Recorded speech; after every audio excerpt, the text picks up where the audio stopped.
Vous entendez tous parler d'El-Beina, mais vous ne savez pas forcément qu'est-ce qu'on peut trouver sur El-Beina.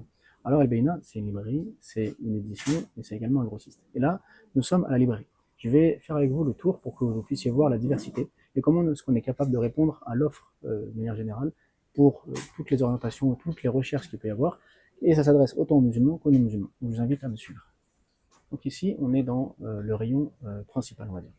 Vous avez tout un, ouais, on va dire un large choix sur tout ce qui est historique, avec différentes éditions, soit les éditions Ebat, les éditions Héritage, mais également les éditions plus classiques, comme par exemple les livres de la découverte du CNRS, les éditions Le Seuil, et bien d'autres éditions. On essaye à chaque fois d'être à la page, de ramener donc en permanence les dernières nouveautés, pour pouvoir donner aux personnes qui veulent penser, qui veulent comprendre, qui veulent découvrir ou bien approfondir bien sûr leur connaissance religieuse, mais également leur connaissance sur la société et sur les idées qui sont diffusées dans la société. Donc vous avez toutes sortes de livres, de thématiques extrêmement variés que vous pouvez retrouver ici. On a également donc un rayon entier sur Malek Ben Nabi. Malek Ben Nabi qui est, on va dire, un penseur phare qui permet donc de comprendre la civilisation et de donner donc une dimension beaucoup plus large à l'islam. Et également donc toutes sortes de livres qui vont nous parler de grandes figures de l'histoire de France, comme par exemple Victor Hugo, et du lien qu'il a pu avoir avec l'islam, ou bien de la présence de l'émir Abdelkader au château d'Amboise, donc en France. Des ouvrages comme celui-ci d'Ahmed Riza, qui était donc un dignitaire ottoman qui a vécu pendant une vingtaine d'années en France. Le retour donc de professeur Hamidullah sur la manière dont l'islam était vécu en France dans les années 80. Philippe Grenier, le premier député musulman. Et ensuite, donc, pour répondre à toutes les problématiques ou toutes les questions liées autour de la spiritualité, on a un large rayon donc qui reprend toute la collection de Razali, mais pas que. On a aussi donc tout ce qui va concerner, on va dire, le monde moderne et sa crise, avec par exemple l'œuvre de René Guénon, et aussi on va dire des classiques. On habite en France, donc il faut quand même avoir un minimum de connaissances sur l'histoire de France. Tout ce qui va nous parler, donc, enfin, les grands classiques comme par exemple La ferme des animaux de George Orwell, pardon, Les Misérables de Victor Hugo, Les Fables de La Fontaine, tout ce qui permet, on va dire, de connaître un peu la littérature française et donc de développer les idées. On a ensuite donc tout ce qui va concerner le dogme, avec donc différents livres qui vont nous parler du tawhid, de la croyance, comme par exemple ce livre-là, Les croyances islamiques de l'imam Nubadis, ou bien At-Tawhid de Al-Farouqi, ou bien les réflexions autour du Coran et de la Sunna de Ali Merad, qui était donc un universitaire français, donc de l'université de Lyon, grand islamologue et qui a une plume et des réflexions vraiment très très pertinentes. Et bien entendu, toutes sortes de livres de spiritualité très variés, également des conseils sur la manière d'apprendre, sur le mérite de la lecture, donc dans une dimension religieuse ou dans une dimension moins religieuse, mais plus une réflexion autour de la société, de la manière dont les écrans peuvent avoir un impact et un effet négatif sur l'individu et comment la lecture peut permettre de remédier à cela.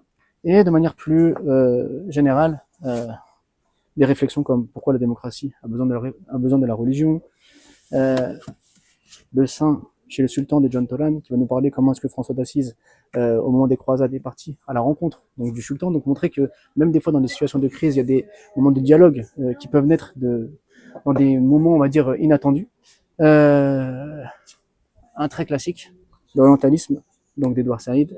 Donc voilà, comme vous pouvez voir, c'est vraiment très vaste et très large. Après, on a pas mal de livres aussi pour débuter, pour comprendre un petit peu, pour se faire une idée de l'islam de manière plus générale, avec des livres sur le sens des épreuves, sur le repentir.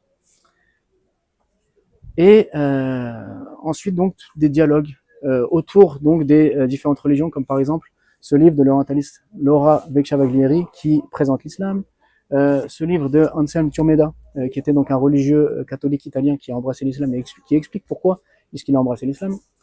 Et de manière plus générale, donc des livres sur la vie du prophète, salam, sur la vie des prophètes.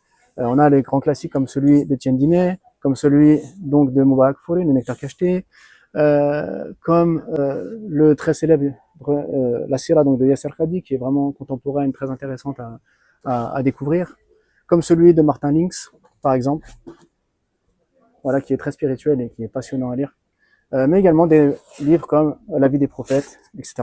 Donc, comme vous voyez, le choix est très vaste. Il y en a vraiment pour tout le monde. Et on a donc encore pour aller un peu plus loin, on a tout ce qui est, on va dire, jurisprudence, avec donc des livres sur la jurisprudence malikite, par exemple, ou des présentations des grands imams, l'imam Ahmed, l'imam Malik, l'imam Abu Hanifa, l'imam Shafi'i. Des livres sur l'éthique, sur la croyance, sur la spiritualité, réflexions sur les hikam d'Ibn Ata'illah. On a donc encore d'autres rayons, bien entendu.